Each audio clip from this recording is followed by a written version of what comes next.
You call it a hobby, I call it a way of life. No way that you can stop. As we wait on those 5 red lights. The more that I control the fight, and now you on the ropes. Now you on the ropes, what you gonna do? Quitting's not an option. That voice in your head that keeps telling you you got this, slide to you. And now everybody's watching. You should've worked a little harder, cause man, your punches are garbage. I dream big, ain't that the point of it? Let's keep it real, huh? Ain't that the point of it? They used to tell me I was nothing, nothing. Now they tell me that I'm something. What's it gonna take for you to understand the concept? I ain't really got no time for all the nonsense. See, to you this is a joke, a little project. I guess you'll never understand this kind of mindset. It's lights out here in Poland. Here we go.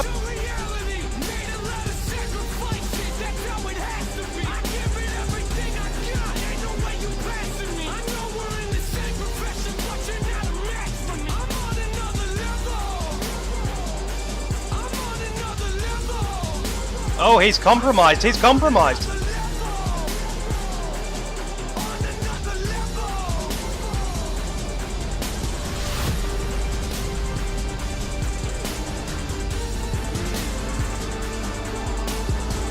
Can he do it all the way around the outside? Colin McAllister, what a move!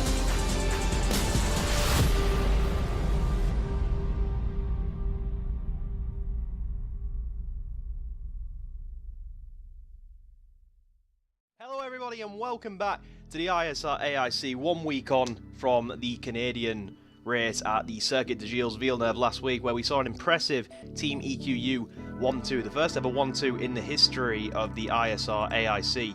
So it was really good to see that a team was able to get things so right, because we've seen so far this season, Craig, we've seen cars like one guy will do really well, and whilst the other will have a pretty poor race. And speaking of Craig, it's Toby commentating for you today alongside Craig Evans. Welcome along back to the box, Craig. Hi Toby, happy to be here. What a track to join us. Well, Donington, probably one of my favourite circuits in the world, bold claim, but I'm happy that this league's here and I'm in the box for this one with you.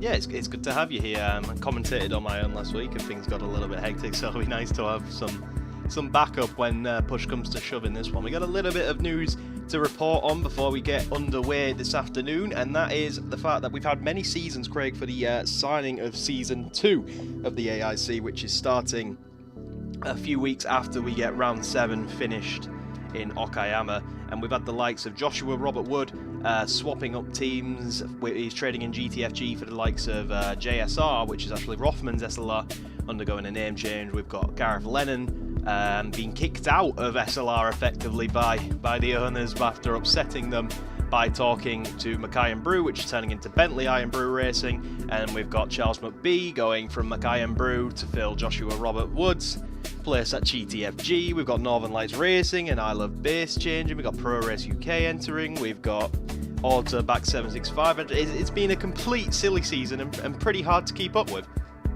Yeah, there's been a lot of changes. I think there's I think Team EQU started this chain reaction off, so we got them to blame for all these all of a sudden changes. But yeah, it was always going to happen. You're always going to have some mid-season changes, not even mid-season changes, some changes for the next season. This is all still pretty new to everybody else, so they're still trying to find their feet, find their teams, see who's strong, who's weak, and just get themselves established. So Season 2 should be calmed down a little bit more for the driver changes, but yeah, we're looking forward to what it has to bring, and all these new name changes and possible sponsors to the series as well. Yeah, and of course there's definitely a lot more time left in this season for teams to scout drivers. There's a long way to go. The championship is still wide open. Danny Diaz leads the championship after finishing second in that Team EQ 1-2, and Team EQU lead the Constructors' Championship, and there's absolutely nothing in it. And like the lead can completely change this weekend is how close it can be. So let's get things started with finding out how qualifying went.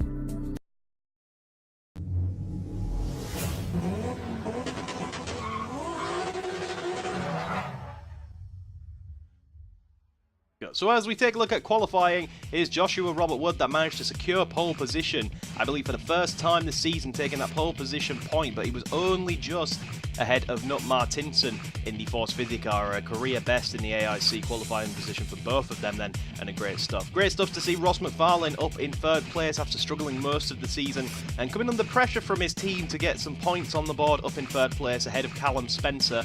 Another good performance for him, and it will help him in his title challenge. And we have Valeria Campagnari, another person to yet score points, lost them points to Craig Evans on the final lap of Canada, so he'll be out for vengeance and getting the points today. Danny Diaz, our championship leader, will line up in 6th place on the grid ahead of Nicole Foggy.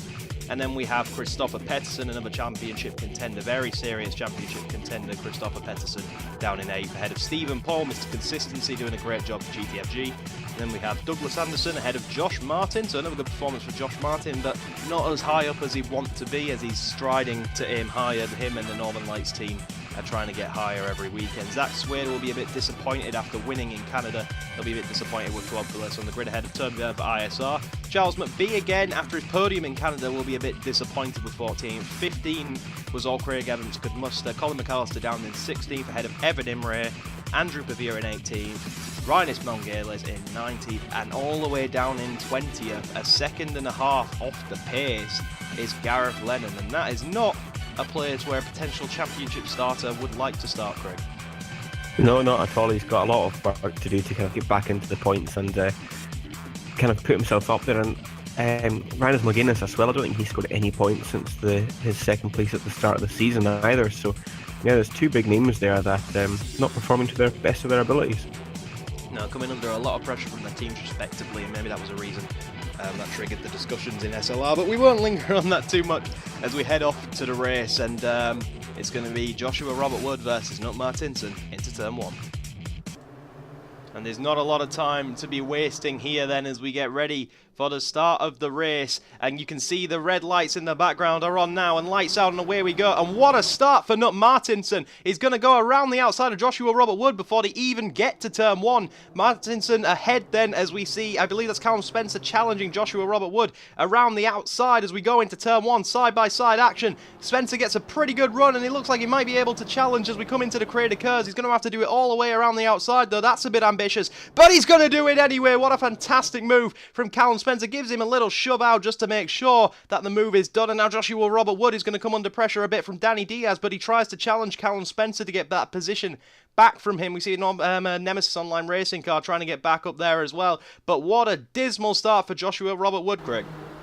It certainly was. For how bad Josh's start was, look at the lead Martinson has. He's just away and gone, and we're halfway around the lap already, and he's got Spencer chasing him down. But I think Josh Woody ended up holding a lot of people up at the start of that race, and he's lost another position there now. Diaz going around the outside of him, and he's possibly going to lose 4th place to the NORL car coming into the chicane down this back straight, Toby. It's not a good start from at all. Yeah, not at all, as he now comes under a lot of pressure from Christopher Pettersson into the chicane. That's an Isle of Base car looking to make a move on the YMR car as well, and potentially Wood. There was a little bit of contact going through the chicane as we run down to the Grand Prix circuit layout hairpin. We see Northern Lights Racing car free abreast going on back there, and we're looking to see who's going to go where. And this is a dive bomb from the Northern Lights Racing car, and oh my goodness, absolute dive bomb, and oh no, they've all had a massive pile-up coming out of the hairpin. There's an Isle of Base car facing the wrong way, Northern Lights Racing car in the wall, and I believe that's Melngales that got caught up in that as well. Luckily no DNF straight off the bat. Another dive bomb from Northern Lights Racing, and one from Mackay and Brew as well. Mackay and Brew going wide, both Mackay and Brew cars. McAllister in the wall, he's going to drop back. We have Charles McBee pitting, is that to retire? I'm not sure, but we have a Yulon Motor Racing car trying to go up the inside of Northern Lights Racing into turn 1, but wow, what a wacky, whoa, Gareth Lennon out of nowhere, and what a wacky races start, Craig. I'm speechless. What on earth went on there, Toby? That was just disaster after disaster. 2 corners in a row. Don't think these Scirocco's and cold tires are liking the tight hairpins, but at least half the field survived. It spread everybody out a little bit at least. But as you can see, the top 4 they are just away and gone, and you're seeing the carnage that's left. There's 2 cars in the pits, 1 still at the wall at the last corner, so not a good day. But now we've got Alabase, that's Craig Evans coming up behind one of the GTFG cars. I think that's Paulie's chasing down there, isn't it? And we've got Wood. Wood actually survived, despite how slow he was in the opening lap. He still held his 5th place, so he'll be pleased nonetheless. Yeah, definitely. Unfortunately, we've lost a car already then. It looks like a Northern Lights racing car retired in the end after the second incident on the final corner. I think it might have been Nickel Foggy who retires and is out of this race straight away. What a nightmare for Northern Lights Racing, really not having the best of times, and they need to get more points on the board than they are doing. We look at Joshua Robert Wood then ahead of Douglas Anderson. Everyone's going to make it through this time, I think. Yep, no more carnage. It looks like it was just a typical lap 1 horror show coming into the corner of the hairpin on lap 1 as we come around the final corner. Then is Douglas Anderson going to have a look into turn 1, but he's got Valerio Campagnari very close for company, and here we can see Christopher Pettersson looking to have a go on Danny Diaz. This is the championship contenders, Craig. This is first and second, I believe, in the championship. We got a championship showdown happening on the circuit as we have multiple battles around the circuit, but Christopher Pettersson, the Swede, is looking to make the move on Danny Diaz, the Mexican, and there's a lot of tension behind this one, Craig, because this is the one that matters. It certainly is, but you've got to realise as well, Callum Spencer, just up the road from them, is also in this fight. So as much as those two want to beat each other, they don't really want to cause an accident and let Spencer get all the points and them come away with very few or no points at all. So they do have to kind of just keep it calm a little bit. The championship trio being second, third and fourth in the race isn't too disastrous for any of them right now, but hopefully they'll work together, put the foot in, catch up with Spencer. That's what they need to do. But another interesting point, Toby, is Josh Wood. So he's had quite a consistent season, but I don't know what you think, but I think he's been a bit of a rolling roadblock, and he's just defending well all season long, but he doesn't seem to be anywhere near one of the fastest guys out there. He's just very good at keeping a train of about 7 cars behind him, and that's what he's doing today. Yeah, he's doing that as we speak. It was a similar issue in Canada. He has been Mr. Consistency this season, but as it's got to the latter stages, as it's got to crunch time, I think the pressure is... That's a dive bomb from an EQU car. That's Zach Swede. Oh, no, he's messed it up. Bounces off the barrier. But that was overly ambitious for Zach Swede, and I'm not sure who you could blame for that one, but there was no way in God's earth that Zach Swede was going to pull that move off. Way too late on the brakes. He's now going to come under pressure for Toby Byrne. This is number 10 versus number 9, and they've both got a little bit of damage on the cars. We'll see how that affects the performance, but there was no way Zach Swede... That is a SLR car running wide. Doesn't touch the wall, just a bit of a mistake. I think he got a bit of oversteer, did Gareth Lennon back there, and made a mistake, and he's Gareth Lennon under pressure because he could see the championship just starting to fade away a little bit, and the pressure's really starting to get to him as we watch this ISR versus EQU battle. But what a difference a week can make, Craig, as we saw this very number 10 car winning the race outright, defending from his teammate all race long last time out in Canada, and here he is battling for the lower end positions on lap 4 of 14, so not what he would like. That's an I Love Base racing car. That is Ross McFarlane and Gareth Lennon going ham and tong. We can see that Ross McFarlane's missing his rear bumper, that I believe is from the pile-up earlier this race. Took a bit of damage from that, but he's going to try hold it up the inside. It's Ross McFarlane, the Scotsman, going to make the move on the Northern Irishman. It's going to be close, and we can see that's a Mackay and Brew of car of McAllister getting in on the action on Andrew Pavia. These guys are side by side in perfect formation as we come into the next corner. Gareth Lennon trying to hold it around the outside. Ross McFarlane will squeeze him to the outside.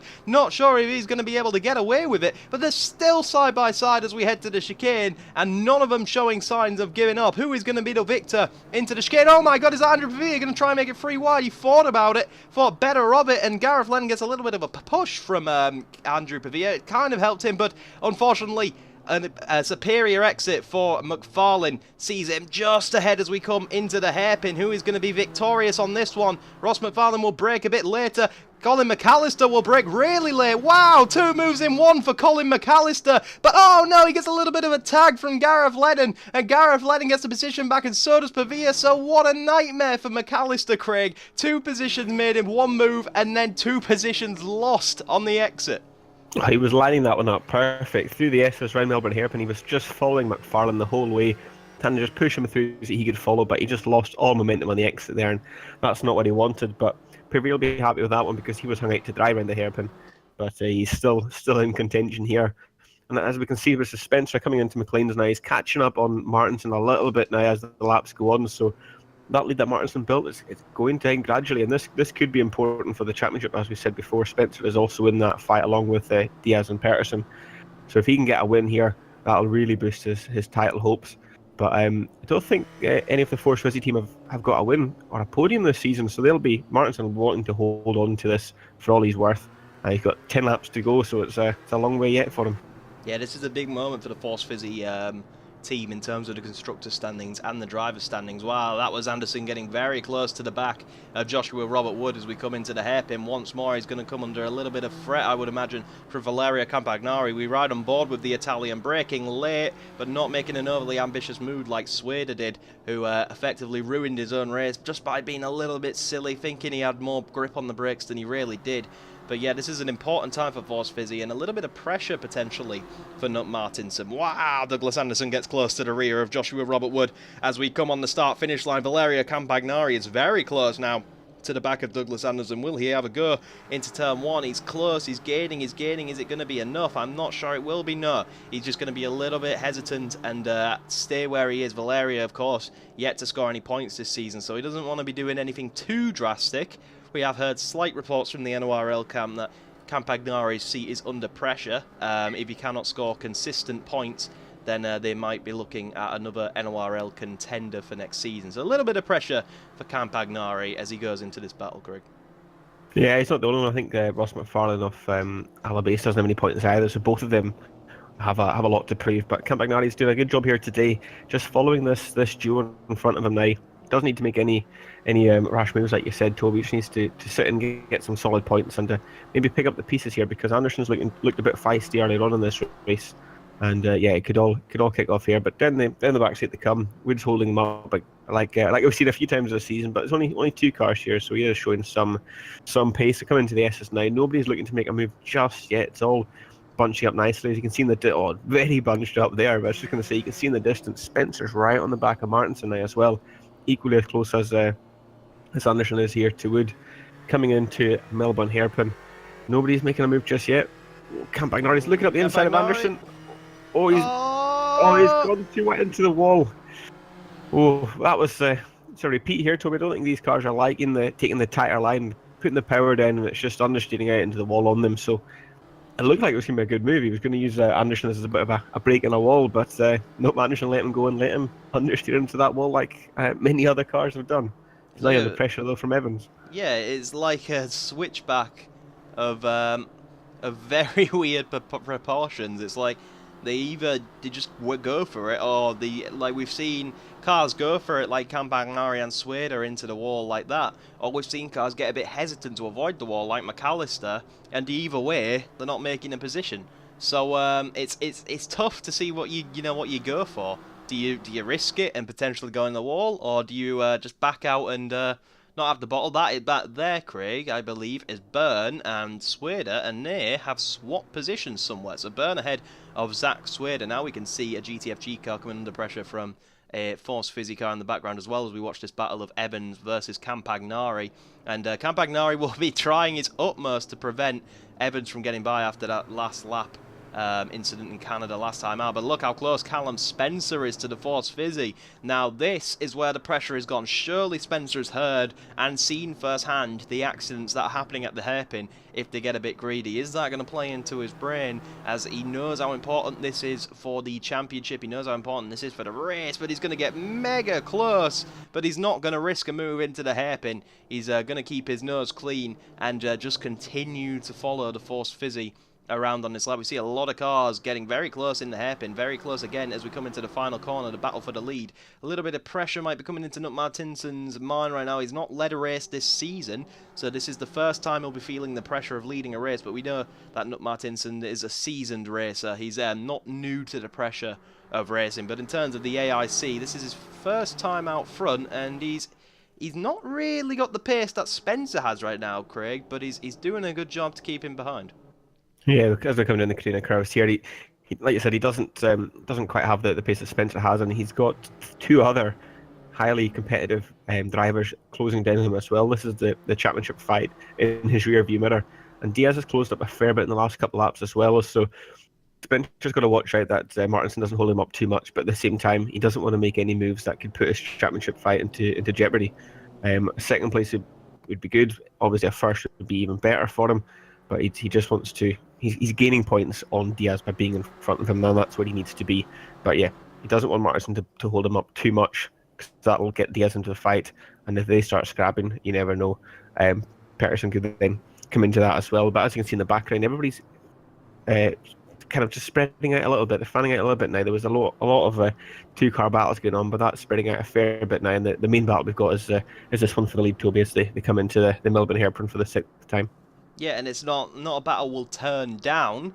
Very close under braking, a little bit of movement under braking from Spencer, so the car getting a little bit unsettled as we came into the Donington hairpin. Maybe that was the reason for some of the accidents. Here we have a replay, Craig, of just the absolute chaos on lap 1 on board with an ISR, and just look at it, just absolute chaos. Somehow the ISR cars makes contact but gets away with it. Albeit with damage, so that must be Byrne who was going on, because Mel Gaines actually got stuck in that pilot, didn't he? So that was on board with Byrne there. But wow, what an absolute chaotic start, and we haven't had one that bad this season. So to come to round 5 and things get thrown in the air like that, that really is showing how these guys are starting to crack a bit as we get to the end of the season, towards the end. Only 2 rounds to go after round 5 here today, but look at Danny Diaz, how much has he closed up in this lap to catch up to the top 3? Is Martinson really beginning to be a thorn in Spencer's side? I would imagine so. But of course, Martinson's not won, not led, or even had a podium in this season, so he doesn't care if they're having a championship battle. He's here to win a race, and that's exactly what he's going to plan to do. And Spencer just looks a bit scared to make a move, really. But Danny Diaz, we know, is not scared to make a move, as we saw him making some incredible attempts, at least, on his teammate last time out. They didn't always pay off, but he was not scared to move them. But wow, Craig, this trio's getting a bit tight as we come into the chicane. Yeah, it's a lot of pressure on Martinson's shoulders now, but for how much he's holding up these two, Peterson in the background's not really catching up at all, as we see them go nose to tail through the chicane here. But last time out, you were mentioning Diaz, it was on his teammates, so he's going to be a little bit more respectful anyway. These two, he doesn't need to be respectful at all. One of them is his championship rival, and he needs to beat him to get a jump in the points. And obviously got Martinson. He's not really got anything to lose. He's wanting to get a good, strong result for his team. Be their best result of the season as well. Don't give him Emery's in the points. Sadly, I think he's just outside him at the moment. As Diaz comes up the inside, takes Spencer on the inside, but understeer. He's gone wide, lost the front bumper. He's lost a panel anyway, and there comes Peterson coming past him out of the last corner. That is not what Diaz and the EQ team wanted at all. Toby, is this Wood lining up and moving into Redgate corner? Too far back this time around, but that damage, you never know. He's lost his front bumper now, so he'll have a lot of aero damage there. Be interesting to see how that affects him for the rest of the race. But Martinson, he's put a bit of a gap now on Spencer, so he's home and dry at the moment. But touch wood for him, as we've got Byrne putting Evans under pressure. Clearly, that's because he's got a lot less weight on his car. A tactical advantage for Byrne. As we come through the crane of curves, then a tactical advantage for Byrne, and potentially Swader then as we come up to the corner to try assault Craig Evans to get past him. But yeah, wow, what a significant thing that was for the championship.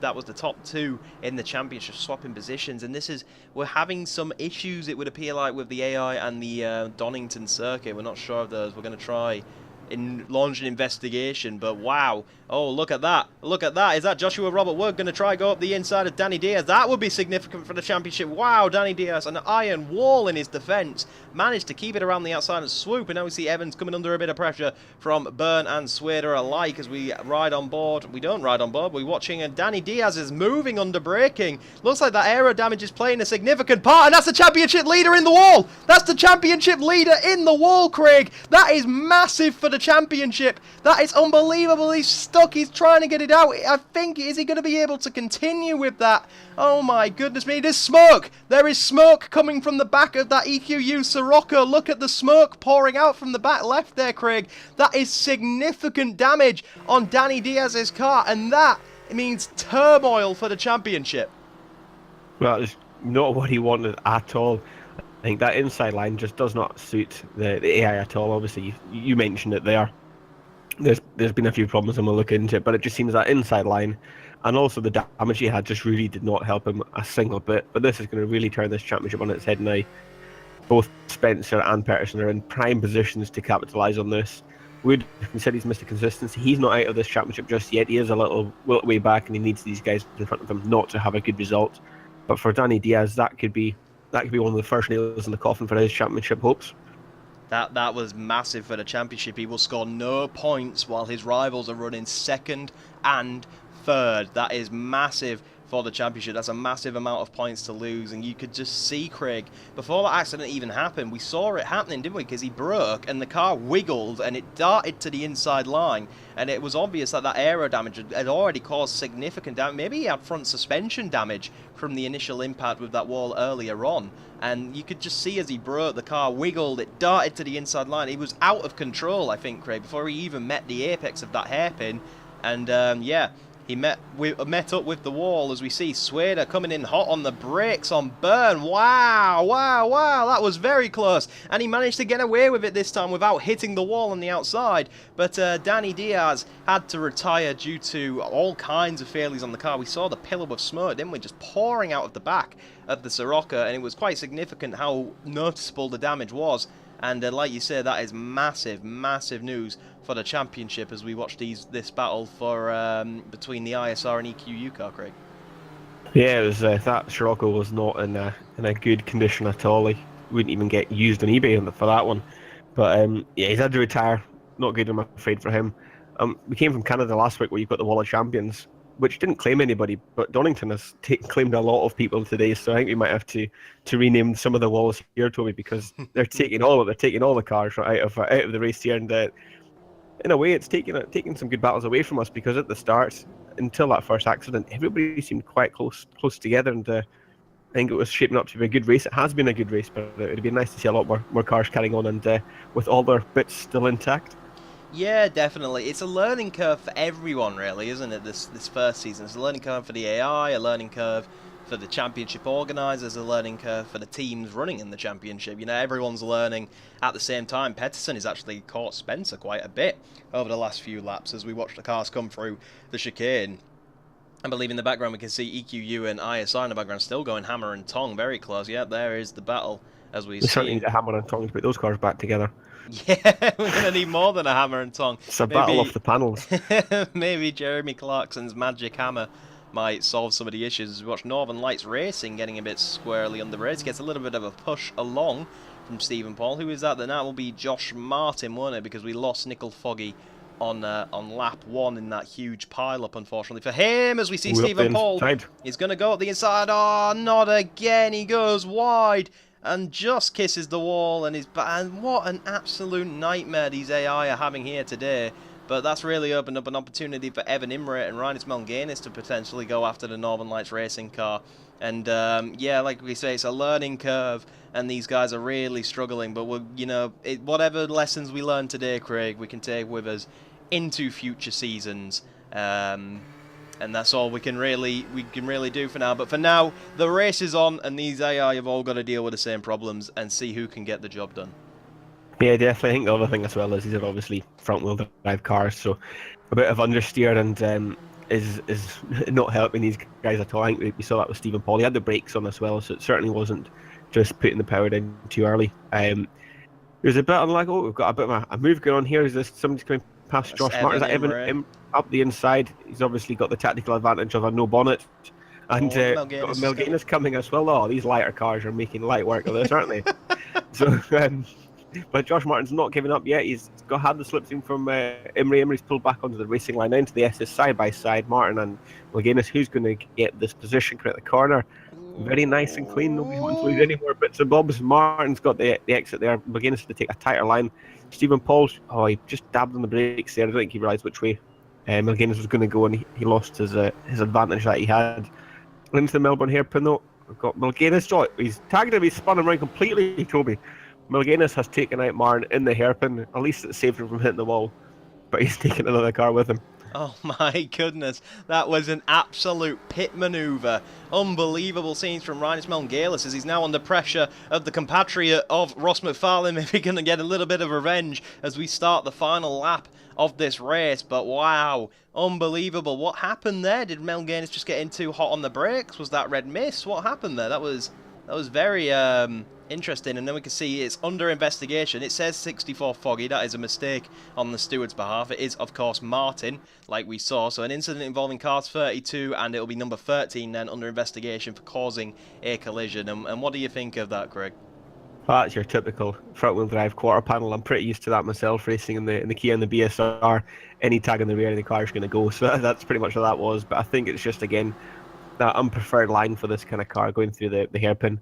And it's just fronted out, and sadly for Martin, he was on the receiving end of it.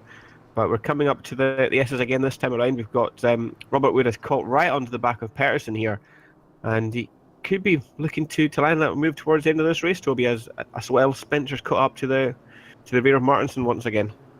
Going to be close stuff as we enter the hairpin for the final time. Is there going to be any last lap drama? Douglas Anderson late on the brakes, catching up to Wood quite a lot, but everyone's just playing it safe for the final time through the hairpin then as we race up to the final corner of this race. And there is race control, Craig. 10-second time penalty to be awarded to Meln Gaines for that causing a collision that spun Martin around. So we'll have to see how that affects the race results. And Nut Martinson wins in Donington. The first win, the first podium, I believe, for Force Fizzy. What a way to take it on the top step, and a fantastic job today. Didn't really have the pace, but he had the racecraft and the defence to stay out of the walls, to keep calm, keep composed, and stay ahead of Callum Spencer. But wow, what a day for Spencer and Peterson in the championship, and what a terrible day for Diaz in the championship, Craig.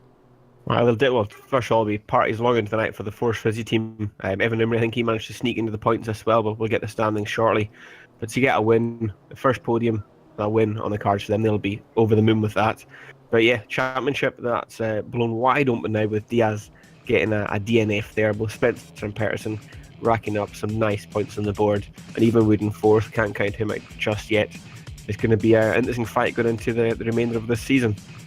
Yeah, Wood also takes the pole position point, remember, so we will get 13 points instead of 12. Valeria Campagnari, happy days for NORL. They'll be partying to a podium and the first points of the season for the Italian. Good stuff by NORL. Craig Evans gets some more points to aid in the pursuit of points for Isle of Base. But look at that, Craig. Ross McFarlane just misses out on points after that calamity. And I have to say, he's done quite well. Because when he got caught up in that accident in the pile-up, he was down in about 19th, and he's climbed his way back up to 12th, but unfortunately, still no points for the Scotsman. Yeah, it was a bit of a shame there. He was having a good battle and possibly had points on the cards, but I think it was 12th he was spun out of, or 13th he was spun out of, so he wasn't in the points. But that issue at the start of the race affected not only him, but some other drivers as well. Obviously, his teammate Nico Foggy. It was over before it really started for him, wasn't it? So it was a bit of a disappointing day. But other good news, like you said, for the NORL team, Campagnari got his first points of the season. Toby Byrne managed to finish as well, despite losing half of his car. So there was some good points to be had for many of the drivers today. Yep, so as you see it on your screen, as we were discussing there, we have the championship points. Then Christopher Peterson leaps back to the top of the table, maintaining his lead then. And Carl Spencer leads back up to second, with Danny Diaz losing 2 positions. But look, they're still close, Greg. Top 3, still only 8 points between them, despite Diaz's DNF today. Joshua Robert Wood is sneaking up on them too. And I'd say I would put money on anyone in the top 7 being able to win this championship, Craig. As we look up and down the table, we can see Douglas Anderson. It was a good day for YMR as he climbs 4 positions, and Valeria scoring his first points of the season bumps him up to 17th in the championship. That'll help his resume for next season in NORL, and it'll help NORL try to challenge the likes of the team structures we look at now, which is Rothman's SLR maintain the lead then by 2 points. They take the lead from EQU. That is close stuff. Can't write out GTFG, NORL or Force Fizzy, I don't think, at this point. I would say it's a little bit much for the bottom 5. I'm not sure what you think, Craig, but I think the top 5, it's anyone's game. Yeah, 2 races left, so obviously there's still plenty of points on the board, but yeah, you can't really think Force Fizzy, they'll be a tough ask for them, but I think the top 4, maybe 5, anyone can still win it. You saw what kind of day some of the drivers can have. You had Ross McFarlane starting up in 3rd place, I think it was, and ended up finishing down in 12th because of these accidents, so anything can happen. And anything does happen, as we've seen, so it'll be interesting to see the rest of the season. We've got a big fight in the Drivers' Championship and an even closer fight in the teams, so looking forward to seeing what the next 2 rounds have to offer. It has been a wacky one. Probably the most wacky that we've had this season, but wow, it has sparked up one hell of a battle as we go into the final 2 rounds. Join us next week for the penultimate round in Australia in Queensland Raceway, but it has sparked up one hell of a battle to be ending up in, ending the season in, and it's going to be tense, and it's really good stuff for the AIC. Lessons will be learned from Donington here this week, and taking that into account for future seasons, but the guys had, they had the issues, everyone had the issues, they all had to get on with it. And at the end of the day, it was Force Fizzy and Nut Martinson who handled it the best. I've been Toby Byrne, that has been Craig McLeod Evans commentating alongside me today. Thank you so much for joining me in the box today, Craig. And until next time in Queensland, we'll see you then. See you later.